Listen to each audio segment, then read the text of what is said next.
Good evening, everyone. Can you hear me? Perfect. Thank you.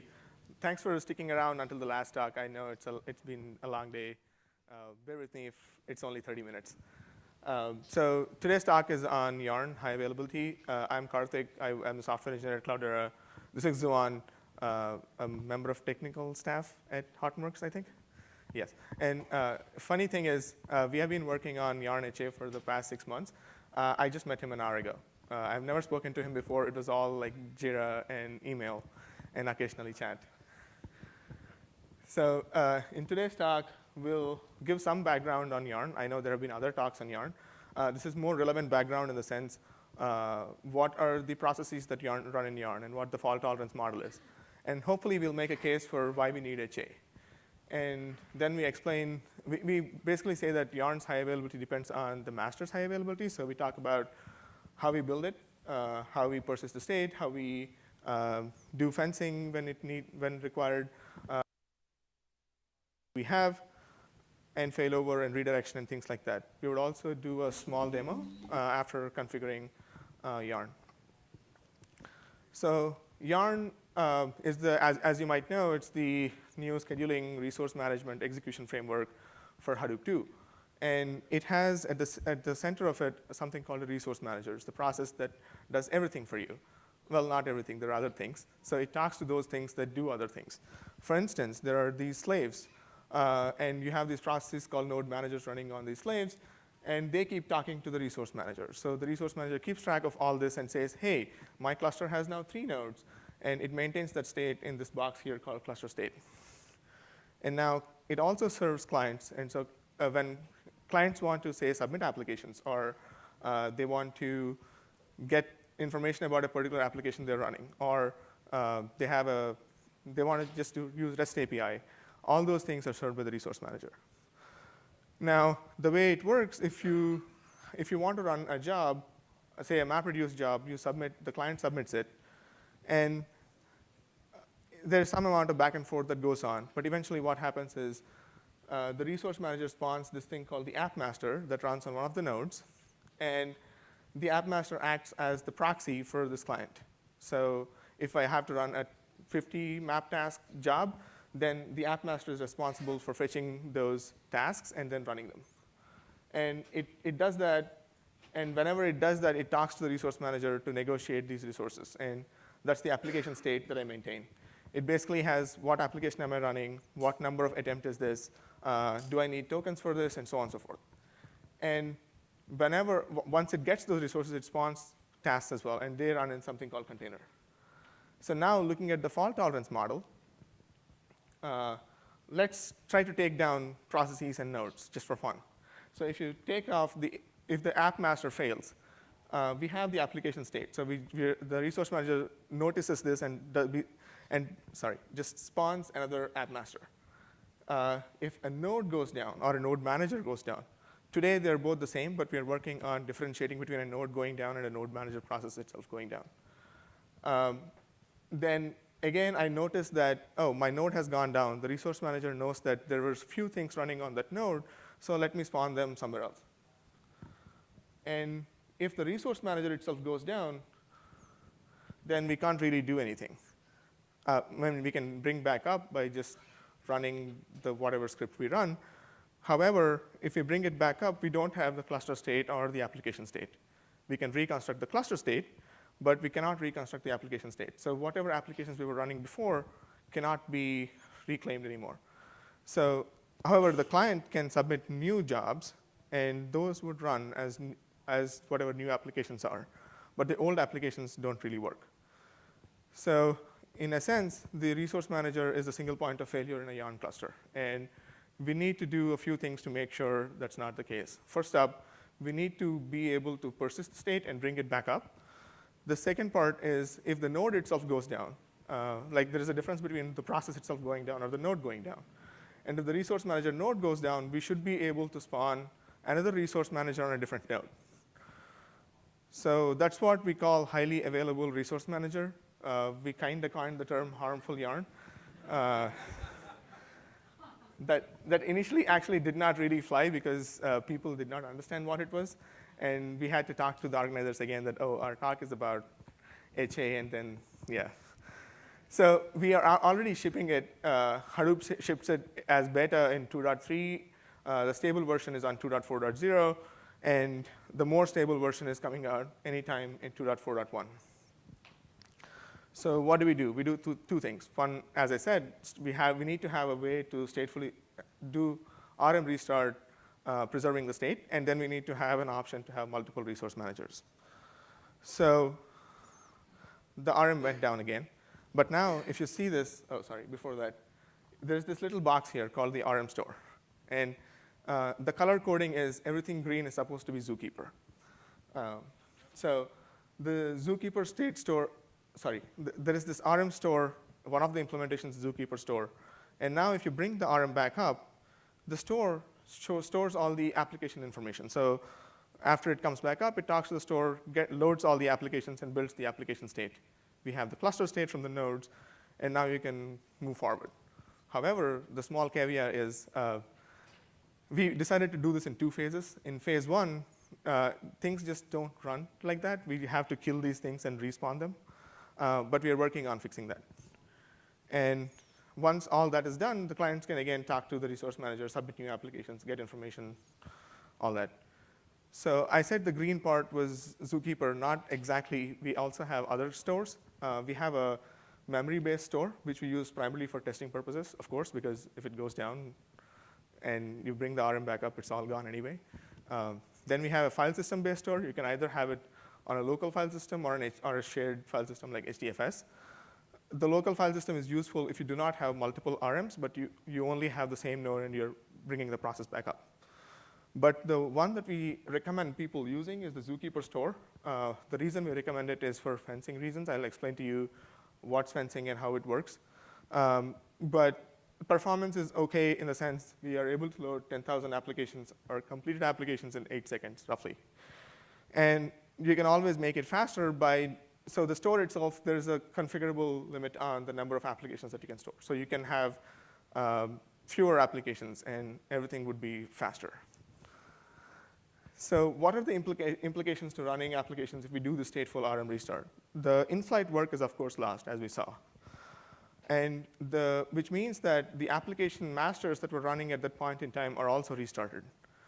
And there is a possibility that these application masters could checkpoint where they are in the execution. For instance, if you're running a MapReduce job, and the MapReduce application master takes care of this, it checkpoints all the completed tasks. So if you have a MapReduce job with 100 map tasks, and say 90 of them finished, and you have only 10 more to go, then and at that point, if the RM goes down, we would have to rerun all these 10 tasks, but not the 90 tasks that I've already completed. So that's kind of cool. And as I said, we are working on improving the story for not having to kill in-flight work. And that's being in one of the JIRAs under development. We call it work-preserving RM restart. There is also other related work where we also saw that the node manager itself was the process going down and the node going down are same today. And there's work going on work-preserving node manager restart. And there's also some work going on application master restart if need be. The second part of the story is multiple resource managers. And for this, we did the same thing that HDFS did. We were like, OK, HDFS does this active standby thingy. Let's do that. And when possible, without going too far away from it, we tried to improve little things. So we can have multiple standbys. So if you really want to tolerate multiple failures, you can have like 10 standby RMs. There's nothing stopping you. But in practice, we only see 2 RMs, 1 active and 1 standby. And the standby is warm in the sense it is running. There's a process called resource manager that's running on the box. But it does not have the state. And it's only on transition to active that it loads all the state. We have manual and automatic failover, like HDFS does. Oh, sorry. And clients and web UI failover automatically as well. So this is how it looks. We have 2 RMs, the active and the standby. And everything's looking good. And if you want to, say, take that node down for maintenance or something, you can transition the active to standby and the standby to active. And this is what would happen. And initially, everyone would be talking to the standby. So we added this thing called client failover, which iterates through round robins through all the RMs until it hits the one that's active and connects to it. And because every time we restart, the process goes away and we spawn new processes on the nodes. The new app master comes up and everything's dandy again. The other option is automatic failover. For automatic failover, again, this is a small improvement in the sense in HDFS, so there is this thing called the elector, which again talks to Zookeeper. All these green things are Zookeeper related. And the elector is embedded within the resource manager. So there's no need to run a separate process. This is a slight difference from HDFS. HDFS requires you to run a separate process called a failover controller. And the reason is you need to monitor the name node. Like, name node has a lot of state in it, and there could be GC issues and so on, so you want to monitor what's going on. In case of Yarn and RM, we don't have as much state, so we were like, it's probably okay to not have a failover controller and just embed it there. So you don't have to run another daemon, which is kind of easy to use. And whenever something happens, we automatically failover, and all the clients also failover. This automatic failover, as I said, is Zookeeper-based. It uses the same active standby elector. And the one other thing we need to probably look into before, which is of interest, is if something like a network hiccup happens, there could be a split brain situation in the sense that, let's say this particular link here, for some reason, is flaky. Like, we are probably able to talk sometime, not being able to talk sometime. And so the Zookeeper quorum notices that and says, hey, I don't really trust this guy. Let me fail over to the other guy. And so this becomes active. And if this becoming active is not, if the first guy is not paying attention, he would not know. And there could be this possibility that there are two actives. And in that case, what can happen is a client can talk to this guy as well. There's no one stopping the client from being able to talk to the second one. And that can lead to all sorts of issues. Like, for instance, if you're writing two different apps, so both would be writing to the same store at the same time, and that could lead to the store getting corrupted. So that's the reason what we want to do is we want to give exclusive, the store should give exclusive access to a single resource manager. And we call that fencing. And again, in HDFS, we would configure a particular kind of a fencing mechanism. In Yarn, what we decided was, anyways, we are using Zookeeper for store, so why not just do some Zookeeper magic to make sure only one person can talk? And that's why we suggest using the Zookeeper state store.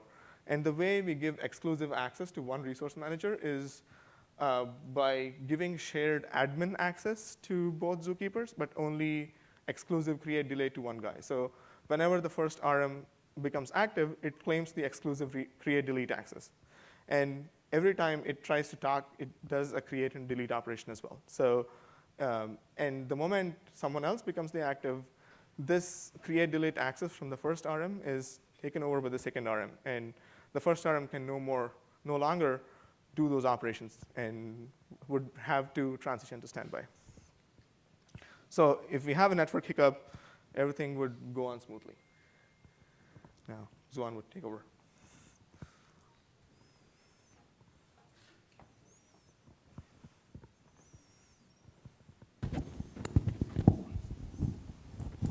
Hello.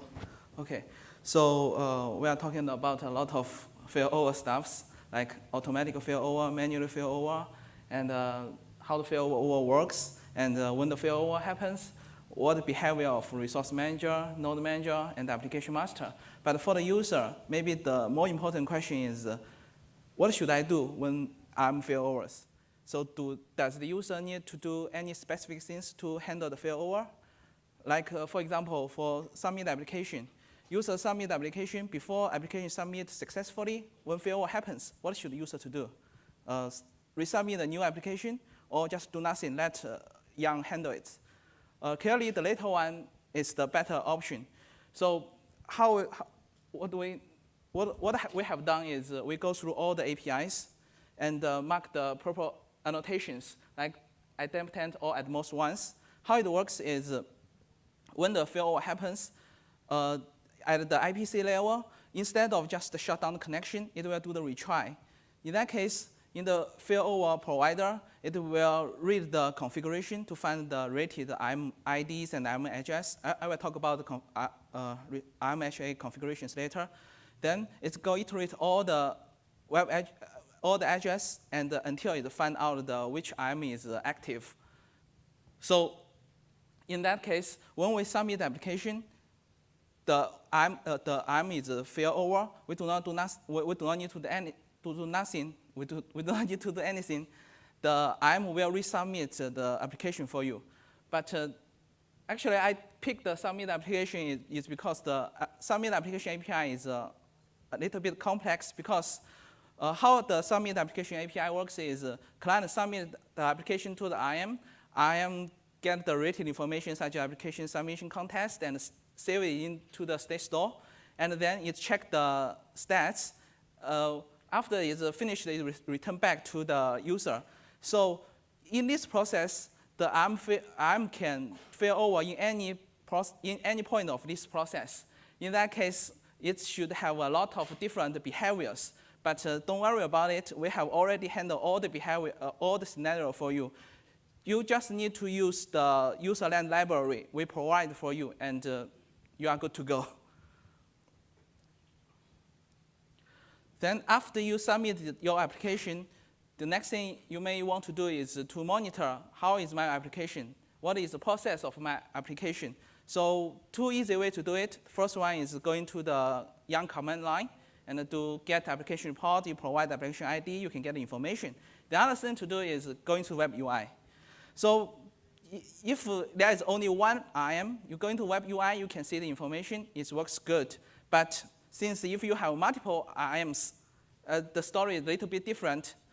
If you are not lucky, you type the IAM web address in your favorite browser, and the IAM is standby. You can see nothing because the standby IAM do not have any state informations.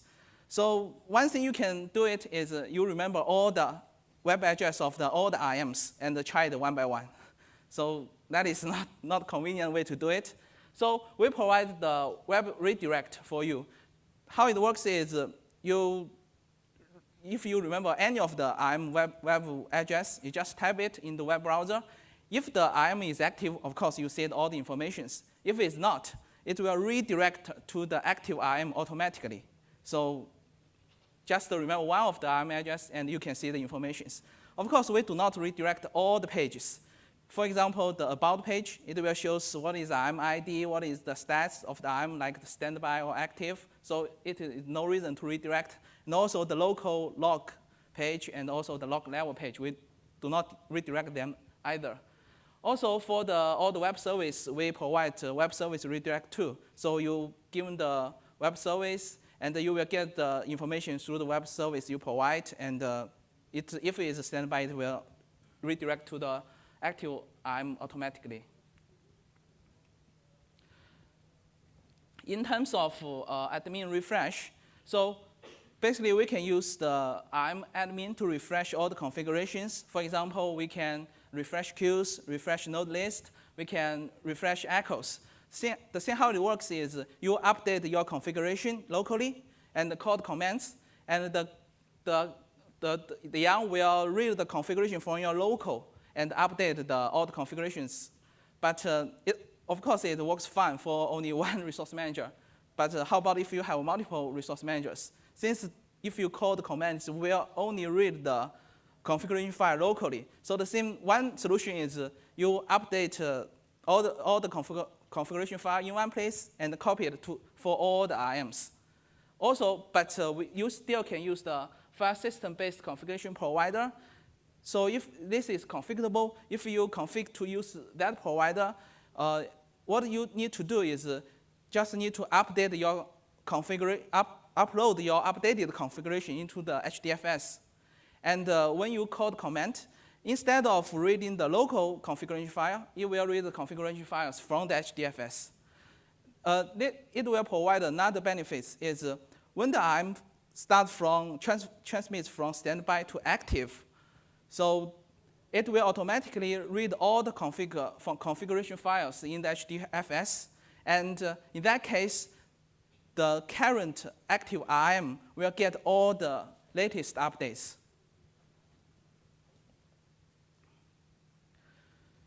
So we are talking about a lot of for the failover. It sounds like complex, but this is the only configurations you need to use the HA. Apparently, you need to enable the recovery, and you need to specify the ZK IM state store. This is for the zookeeper-related configurations. And also, you need to enable the resource manager HA.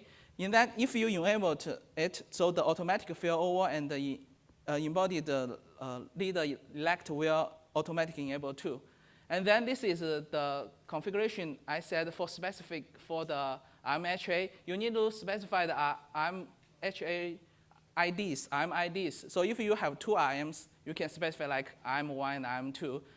After that, you need to specify the host name for each IMs. In that case, when the failover happens, the failover provider will read these IM IDs and find out the related address to connect and check which IM is active. And this one is specific for the leader elector for the IM failover. So after you setting up these configurations, you are good to use the IMHA.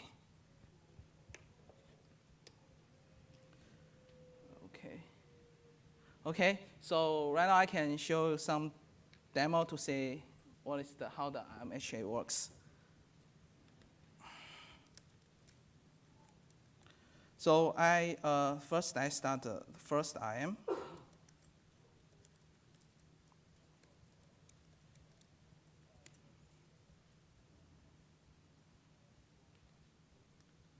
Then you see here, it's automatically transferred to the active.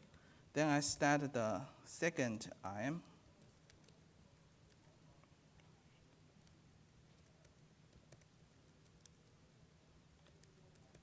Given the different configuration, in this configuration we specify the different port number for the second IM.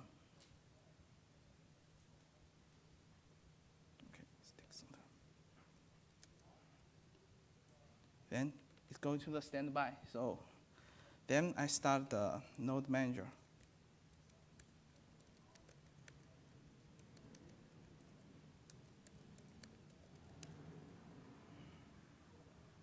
Okay, it's connect to the active IM. Now let me run a map reduce job.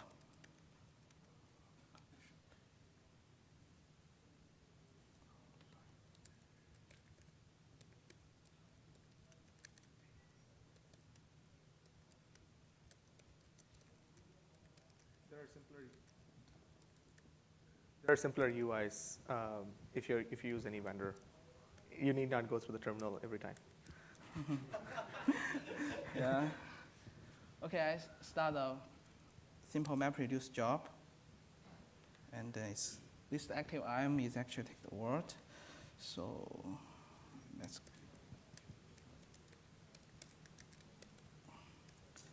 let me kill the current active IM. Okay, kill it. So let's wait. Let's see.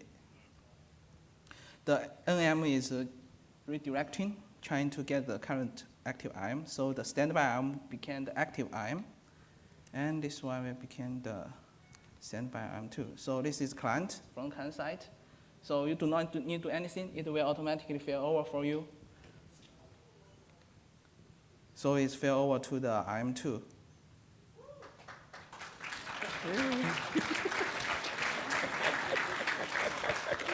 So you look at the map reduce job. Because we have checkpoint there, so it will just continue from where it left.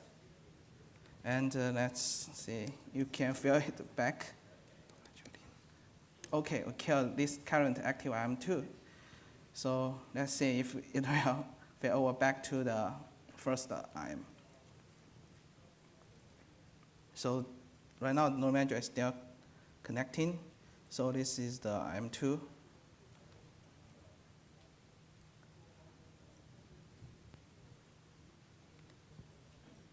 Okay, let's connect.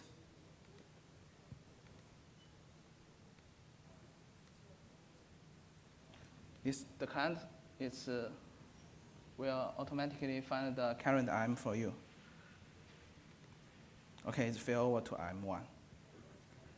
And the MapReduce job is still continue to doing, and it's finished. Then we're going to the Google.com. Yeah, we're going to the web UI. Oh, cannot see it clearly. So this is the active IM. So this is the about page, as I said. Say this is active. So let's say if going to the standby IMs to check about the about page. See, the about page will not redirect because it just shows some informations. So how about the other pages? So it's saying this standby IM will redirect to the current IM. So you can just go into the current active IM and see all the applications information you want. Yeah, that is a simple demo you can do.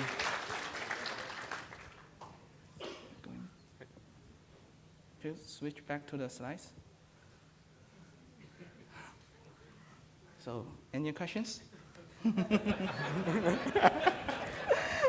So even though it's only two of us who are presenting, there has been a lot of work and a lot of people involved behind this, people who design, like even people who designed and worked on HDFS HA, we reused a lot of code. There are people who worked on just the stateful restart part, and we both worked mostly on the multiple arms part, the easy part. So this is good, but when you have Zookeeper handling the failover, right? There is some state which Zookeeper maintains.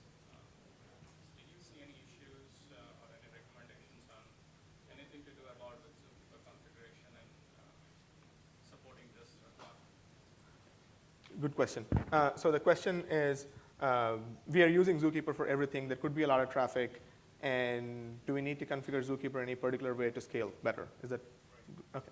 So so far we haven't seen. We have done as much stress testing as we could. There are very few people who are using it in production at this point, and so far we haven't seen anything. So I think we're good. Non-production? Non-production, we never had an issue. In production also, we haven't seen any issues. The only issue could be when you have network issues in your cluster, then it would be a little wobbly and it would take a little bit of time for Zookeeper to catch up with whatever you're writing. But we haven't really seen any issues so far. Did you ever consider putting the configuration itself into Zookeeper and having it shared between the resource managers that way? In case people did not hear, did we consider putting the configuration in Zookeeper? We could have done that. We haven't really thought about it. We don't see how Zookeeper is significantly better than, say, HDFS for shared state, and that's what Xuan was explaining about how you put configuration in HDFS. So it was just easy to write files than create znodes. Yeah, you can do that because we have the APIs you can implement by yourself to use in the Zookeeper to start all the configuration. So. It would be an interesting option if we are ever planning to run Yarn on a non-HDFS cluster. But we don't see that happening anytime soon. Yeah. Which version is this in? So the latest version, 2.4.0, has a very stable working implementation. 2.4.1 is around the corner. I don't know when we are actually releasing it, but it has. We fixed a few more bugs in that. Mm. Could you comment on how many messages per second Zookeeper can handle during failover? How many messages per second can Zookeeper handle during failover? I haven't really checked. Sorry. Yeah. I mean, it's probably a question for what we have seen. Zookeeper handles quite a good throughput, like from workloads at Facebook and so on that we hear of. So we haven't really gone past that yet. The other question I had is, so the state, you said you made a state in the explain. Could you elaborate a little bit more on the actual features of the state? So the state has what all applications we are running. So each application has an ID. It also has number of attempts that are going on for each application, so it would have the attempt ID. It would have other information like you would probably need HDFS block tokens to access HDFS when you're running the job. If you're running a secure cluster, you might need some other tokens. So all these tokens are also placed inside that. And that's pretty much it. You told that when failover occurs, the application master is restarted. And do you think about the implementation when the application master will not be restarted during the failover? Because as far as I know, this would be counted as the failure of application master, and according to configuration settings, we can survive only a couple of failures of application master for our application on Yarn. Yes, good point. That's a limitation currently. The workaround is you could always bump up the number of failures that you want to tolerate. Yes, but it has and hopefully your RM does not fail over that often. Mm-hmm. That's probably bigger issues to deal with. And we are working on, as I mentioned, the work preserving RM restart work would handle this in the sense that we would not kill the AMs anymore, so it would not count as a failure. Okay, thank you. Yes. Question about monitoring the active standby status. Do you update the REST URIs to show which is in active state for the metric subsystem? Yes. So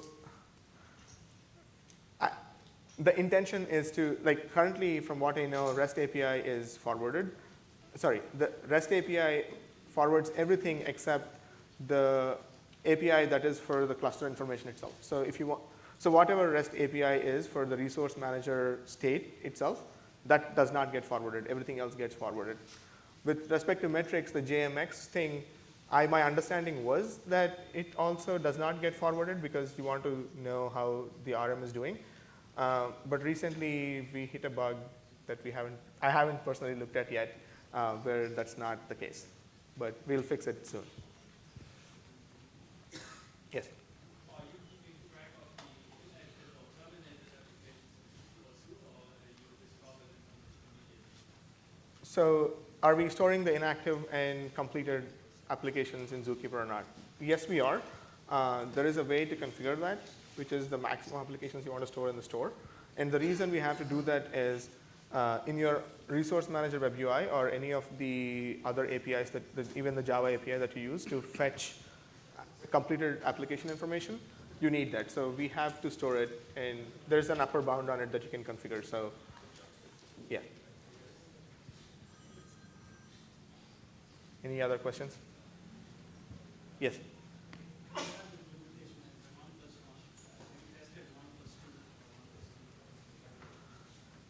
Very good question. I tested it only once. I used 2 standbys, and that was it. Like, I mean, there was no incentive to go higher because we haven't really seen people wanting to use multiple standbys. But we can definitely test it if people are interested. And the other, like, if you are using multiple standbys, the one thing that you need to keep in mind is the failover time is proportional to the number of nodes that you have because we round robin between them. If we have more than 2 standbys, we probably need to figure out a better way of seeing who is the active RM. Maybe we should have some shared something that we write in Zookeeper and the client should look at it or something like that. But we're yet to do that, and so it might hurt a little bit if you have too many RMs. So how tolerant is, because you store the data in file system, so how tolerant is it for latency within What data are you? The state? The state is stored in Zookeeper itself. So which internally maintains DFS? I'm sorry, but I don't know how Zookeeper itself is implemented. Maintains the state on DFS. I see. Okay. So I don't know how it works. I don't think so because we start Zookeeper without starting HDFS several times. But I don't know. I haven't looked into Zookeeper.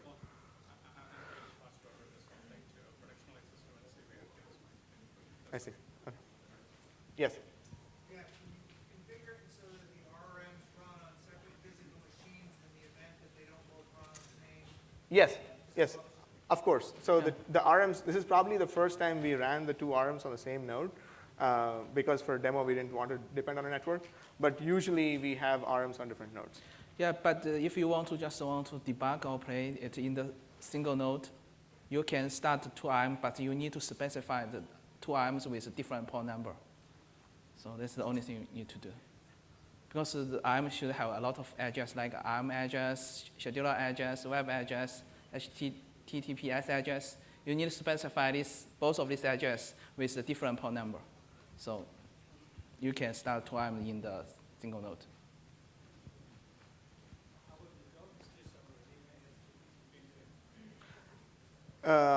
So the story for job history server, you mean the job history server HA? Or for HA, the job history server itself does not have a lot of state. And like there's no harm in just restarting the job history server. Oh, okay. Sure. Sure. Okay. So, but we are also working on this thing called the application history server, and in the future we foresee that to be the main guy holding all the history. And so instead of duplicating the effort, I think the intention is to build HA in application history server. Maybe other people can. Mayank, do you want to answer?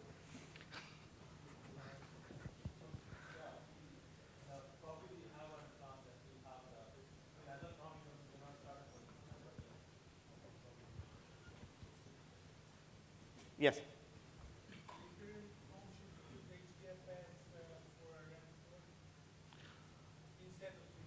There's no harm in using HDFS. The only problem is if for some reason both RMs assume the active role, then there's no fencing in the HDFS implementation. Whereas the Zookeeper store is implicitly fenced. So we might have to figure out a way to add a fencing mechanism in that case, but that's the only problem currently.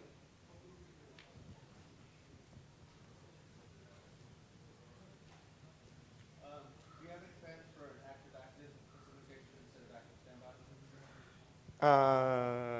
Very good question. We have discussed it in the passing that, oh, it would be nice to have active-active at some point, but that's where it is. So yeah, when we are building the RMHA, if you want the implementation details, there was one reason why we went with the way we went with. That is to, in the future, if we want active-active, we should be able to do that. So we have the notion of, in each RM, active services and non-active services. So currently, we do not start the active services on the standby, but rest of the RM is running.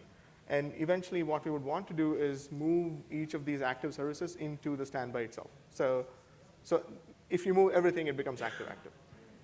But I don't think there's any intention. I'm sure there are a lot more issues to deal with in that case.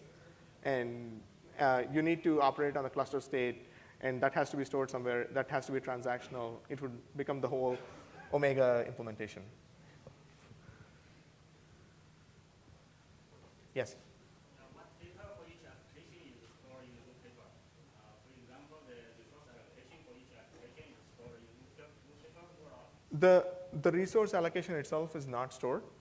Only the application tokens and attempts and so on and so forth are stored. The resource allocation, so when the RM restarts, we think of it as a fresh cluster again, and all the applications are resubmitted. And if we are using any scheduler, which is deterministic, which should be the case with both fair scheduler and capacity scheduler, you should get the same allocations. But I haven't really verified that it's the same allocations or not. Yes? Go ahead. So how consistent are two RM stores? Are they strictly consistent or it's eventually consistent? Like, there could be some cases where, say, RM store goes down, standby takes over. If they're not consistent with each other. So there is actually a single store that is shared across the two RMs. So there's no real issue of consistency. It's a single store, like both RMs write to the same store. So the store receives in the same order. And for Zookeeper store, if it is fenced, only one guy can talk. So there's no real issue of consistency. The store itself is a single point of failure, or how is that? So the store is backed by Zookeeper, and as long as a majority of the Zookeeper, whatever you call them, are available, you're good.